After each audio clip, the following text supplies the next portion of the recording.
es el segundo triunvirato en Roma. Este triunvirato lo componen 3 personas. Por una parte, tenemos a Marco Antonio, tenemos a César Octaviano y finalmente tenemos a Marco Emilio Lépido. Es el año 44 antes de Cristo. Julio César ha sido asesinado en el Idus de marzo, el 15 de marzo. Cicerón está en Roma. Se da cuenta que Octaviano regresa a Italia. Y Cicerón tiene una intención: aliarse con Octaviano y dirigirlo en contra Marco Antonio, uno, ¿no es cierto?, de los gobernadores del triunvirato en la época de la República. Bienvenidos todos a Filosofía Apuntes, Apuntes de Filosofía. Hoy estamos con este libro que nos recuerda a alguien, nos recuerda a alguien totalmente. Nos debe recordar a Demóstenes, porque Demóstenes tenía un discurso, ¿no es cierto?, que se llamaba Filípica, que eran varios ataques en contra de Filipo II de Macedonia. Por lo tanto, cuando usted escuche la palabra Filípica, piense usted que esta es una especie de acusación. Cuando alguien dice, oye, mira, esa Filípica está utilizando Filípica en su discurso, es una acusación. Seguramente no lo ha visto mucho, yo tampoco. Creo que en algunos textos de poesía de repente se ocupa la palabra filípica, aunque lo vi una vez en una novela que se llamaba Los renglones torcidos de Dios, de Torcuato Luca de Tena, y me acuerdo que en esa novela, ¿no es cierto?, que trata de los locos, me acuerdo que alguien, un personaje de esa novela, utilizaba la palabra filípica, y por eso a mí me llamó mucho la atención ese libro también, porque ¿quién va a ocupar la palabra filípica? ¿No es cierto? Bueno, ¿y por qué Marco Tulio Cicerón ocupa este término para digamos, presentar este escrito? Bueno, porque también es una acusación la que va a hacer Marco Tulio Cicerón. Recordemos que Cicerón era tremendamente admirador de Demóstenes, y en un homenaje a él también utiliza este texto y le dice Filípicas. Pero obviamente a quien acusa Cicerón no es a Filipo II de Macedonia, sino que, como dijimos en la introducción, estas Filípicas van dirigidas a Marco Antonio en la época, ¿no es cierto?, de su segundo triunvirato, o del segundo triunvirato, porque Marco Antonio no tuvo un primer triunvirato, sino que tuvo el segundo, ¿no? Y por lo tanto estas son acusaciones, chicos. ¿Cuántas acusaciones son? Son por lo menos 5 acusaciones, imagínense, 5. Al igual, ¿no es cierto?, no sé si recuerdan, las catilinarias. Esta tiene el mismo carácter, ¿no? Y lo peor de todo es que Cicerón trató de que este tuviera el mismo efecto que las catilinarias, pero no resultó así. De hecho, todo lo contrario, como lo vamos a ver. Sin más introducción, que fue una introducción bastante larga, vamos entonces a el desarrollo de las Filípicas.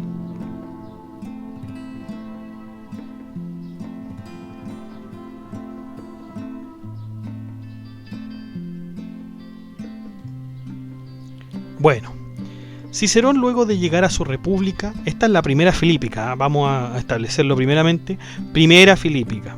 Cuando luego de llegar a su república, Cicerón comienza el discurso hablando del templo de Telus,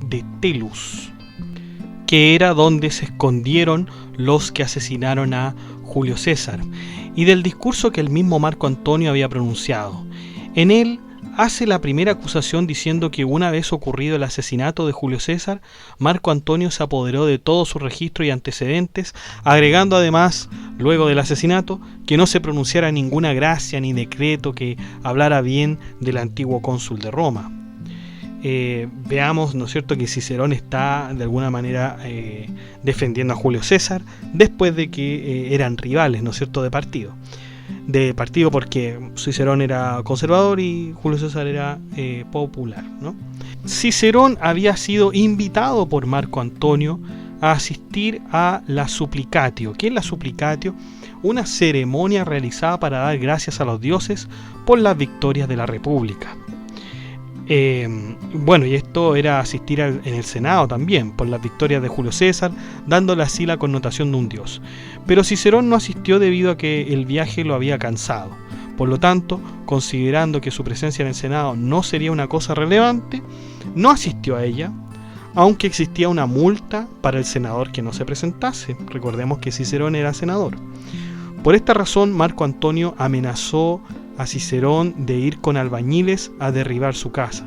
Sin embargo, Cicerón no pensó que era correcto dar culto a Julio César, debido a que el culto corresponde a los dioses. Por otra parte, Cicerón acusa a Marco Antonio de no publicar las actas de César y de tener la intención de deshacerse de ellas. Lo único que se encuentra de César en Roma son sus leyes. Por lo tanto, lo que quería hacer Marco Antonio, ¿no es cierto?, era tener la apariencia de que Julio César todavía era un hombre, ¿no es cierto?, que se debía honrar, pero al mismo tiempo Cicerón está demandando algunas cosas extrañas que hacía Marco Antonio con respecto a César. Además, Cicerón desaprueba totalmente la apelación al pueblo por parte de los condenados a delitos de lesa majestad, debido a que ésta puede provocar que los jóvenes tengan más justificación de cometer delitos en la República. En efecto, Marco Antonio quería que los delincuentes pudieran ser libres por medio de una votación popular. Por lo tanto, los exponían, votaban, ¿no es cierto?, y decían, nosotros creemos, ¿no es cierto?, que debería estar libre o no. Y aún más importante, las leyes de Julio César serían abrogadas, ¿no es cierto? Cicerón exhorta al pueblo romano a que no se promulgue esta ley ad populum, ¿no? Bueno, y esta es, ¿no es cierto?, la primera filípica que arroja Cicerón. En primer lugar, ¿no es cierto?, esta amenaza, ¿no es cierto?, que sintió Cicerón de que iban a ir con albañiles a derribar su casa, ¿no es cierto?, si no iba a asistir al Senado a dar, ¿no es cierto?, las victorias y el correspondiente ritual a Julio César. Esa es la primera acusación. Segunda filípica. En esta segunda acusación, Cicerón relata la amistad que hubo entre Marco Antonio y él antes de que pasara la muerte de Julio César. Cicerón aduce la falsa amistad y benevolencia que Marco Antonio ha tenido con él. Culpó a Cicerón de escribirle una carta con acusaciones cuando en verdad solo eran elogios, cosa de la que Cicerón se arrepiente. Por otro lado, Marco Antonio culpaba a Cicerón de la muerte de P. Clodio, que era un político romano, cuando el mismo Marco Antonio lo perseguía con una espada en el foro, imagínense. Clodio fue muerto por los hombres de Milón, supuestamente bajo consejo de Cicerón. Además se menciona un posible engaño entre la esposa de Clodio, que fue Fulvia, y Marco Antonio. Muchos políticos involucrados en la muerte de Julio César querían culpar a Cicerón de su muerte, aduciendo a que fue él quien la probó. Entre los asesinos, Marco Junio Bruto, quien fuera uno de los conspiradores en el Idus de marzo del 44 a.C., fue premiado por Marco Antonio después de la muerte de Julio César con aumento de legados, gobiernos de provincia, y le rindieron honor en los Juegos Olímpicos. Por lo tanto, es inconsistente esta acusación que hace Marco Antonio a Cicerón, ¿no es cierto? Porque Marco Antonio dice, no, Cicerón fue el que hizo todo esto. Pero Marco Junio Bruto, ¿no es cierto?, que fue uno de los conspiradores, fue premiado por Marco Antonio, así que hay una inconsistencia ahí.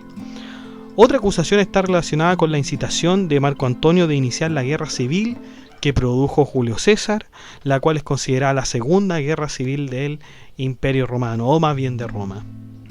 Y ahí, ¿no es cierto?, terminamos la segunda filípica, ¿ya? Por la acusación, ¿no es cierto?, que se hace a Marco Antonio con respecto a que él tuvo una injerencia, ¿no es cierto?, en el asesinato de Julio César. Vamos con la tercera filípica. En esta filípica se acusa a Marco Antonio de intentar apoderarse de la provincia de las Galias cuando Décimo Bruto gobernaba la parte cisalpina de dicha provincia. Así, en otras provincias armaba ejércitos con la intención de lograr supremacía sobre los otros terrenos conquistados por Julio César. Sin embargo, la mayoría de los soldados se negaron a seguirlo. Entre las acusaciones, Cicerón menciona el escrito que Antonio había hecho a Quinto Cicerón, sobrino de Cicerón e hijo de su hermano Quinto Tulio Cicerón, del cual se hablaba que presagiaba la muerte de su padre y su tío. O sea,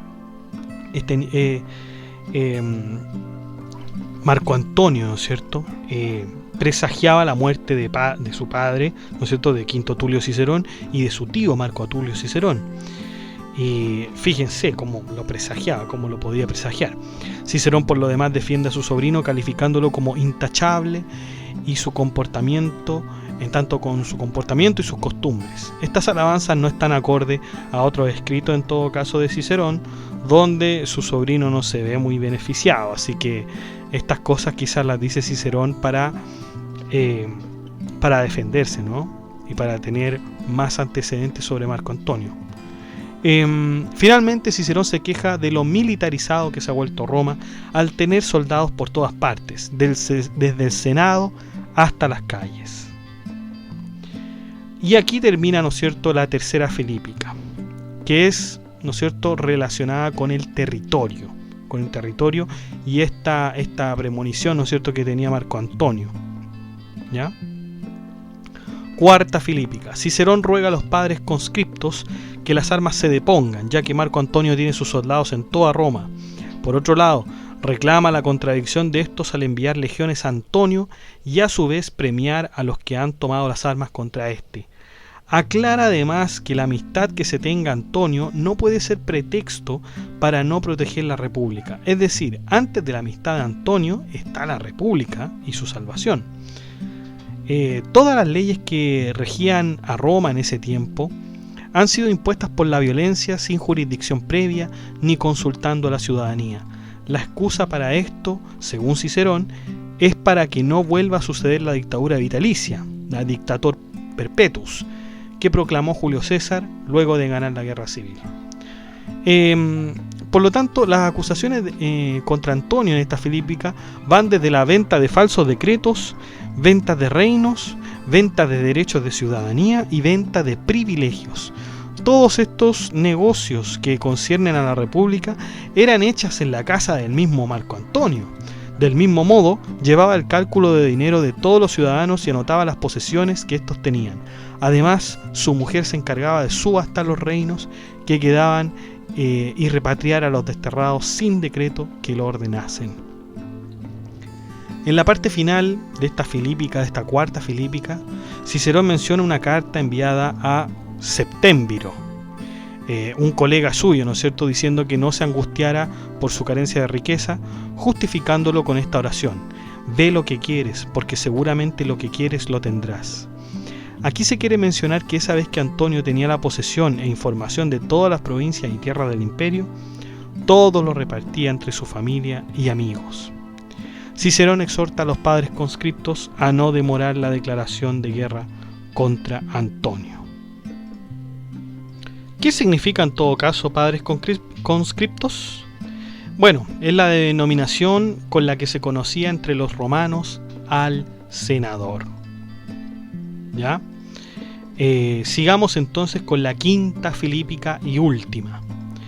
Se comenta la poca fidelidad de algunos soldados contra Marco Antonio y cómo algunos soldados de César pudieron acabar con la armada de Antonio, por ejemplo, la caballería de Hircio. Cicerón trata de establecer la denominación de emperador, definiendo este en los siguientes términos. Dice Cicerón: ante todo, llamaré imperator a aquellos cuyo valor, prudencia y fortuna nos han librado de los grandes peligros de la esclavitud y de la muerte. Así, Cicerón menciona dos caudillos del Imperio Romano que hicieron frente a Marco Antonio, como Pansa, cónsul de la República Romana y partidario de Julio César, Hircio, político y militar romano, amigo de Julio César, y el mismo Julio César, junto con mencionarlos, ¿no es cierto? Cicerón dice que son ellos los que merecen el título de imperator mucho más que Marco Antonio, ya que ellos han protegido mucho más a la República que el mismo Antonio, quien al contrario la ha perjudicado al acaparar toda la riqueza del imperio y utilizarla en su beneficio personal. Cicerón finalmente ruega a los padres conscriptos, los senadores, darles el título de imperator a estos 3 generales del imperio. Y así termina la Quinta Filípica. Desde el comienzo ya se puede deducir que este escrito no pretende ser un libro filosófico, sino más bien una acusación pertinente a un determinado contexto histórico. El efecto de esta Filípica lamentablemente no va a ser el querido por Cicerón. Lamentablemente no va a ser así. De hecho, Octaviano, que pretendía ser un amigo de Cicerón, o más bien de quien Cicerón quería tratar de poner en contra de Marco Antonio, no lo apoyó. Cicerón, después de estas declaraciones, de estas acusaciones más bien, fue proscrito por Marco Antonio. Fue proscrito y fue perseguido. Y bueno, Octaviano no quiso ayudarlo de ninguna manera, no quiso ayudarlo. Y bueno, Cicerón tuvo que enfrentarse a la muerte. Ninguna de estas acusaciones tuvo ningún efecto, como sí lo tuvo, por ejemplo, las catilinarias. Ahí sí que hubo un efecto, pero se fijan que hubo una especie de que, si bien funcionaron las catilinarias, esta acusación contra Catilina, que era populista, ahora le toca, ¿no es cierto?, probar el sabor amargo a Cicerón y ver que ahora no serviría dicha acusación. Cicerón aceptó la muerte sin resistencia, debido a su postura, ¿no es cierto?, estoica y correcta de la vida, ¿no es cierto?, que pasará de generación en generación. Por lo tanto, Cicerón acepta la muerte, no se suicida, aunque para los estoicos el suicidio era algo válido, era algo que se debía hacer si la vida era insoportable. No va a ser Cicerón, ¿no es cierto?, el único que sea proscrito como estoico. Y sus últimas palabras fueron cuando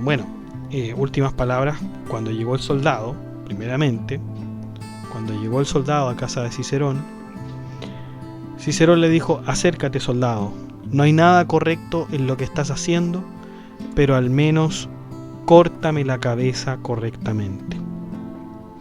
Su cabeza y sus manos fueron expuestas en el foro para humillarlo y dejar constancia de que estaba muerto. Su hermano y su sobrino sufrieron el mismo destino. El único que sobrevivió fue su hijo Marco Tulio. Y bueno, chicos, esto ha sido todo con respecto a Marco Tulio Cicerón. Hay algunas teorías que se desprenden de los escritos de Marco Tulio Cicerón, que veremos en su momento, pero ahora pasaremos, ¿no es cierto?, una vez que terminemos este podcast, pasaremos a la vida de Lucio Aneo Séneca, que es otro interesante filósofo, muy interesante filósofo, moralista, estoico hasta los huesos, ¿no?, y que tiene un destino parecido al de Marco Tulio Cicerón. Así que sigamos, ¿no es cierto?, en esta segunda temporada. Ya terminamos a Marco Tulio Cicerón y los invito a que sigamos oyendo, ¿no es cierto?, la historia de Séneca, el filósofo, ¿ya?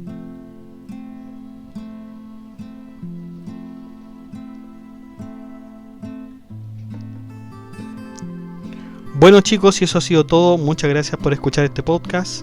Que estén muy bien. Den like, comenten, compartan, suscríbanse. La información está escrita, ¿no es cierto?, en la descripción del video.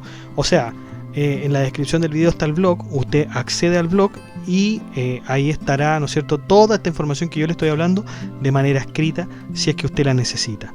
Que estén muy bien, cuídense,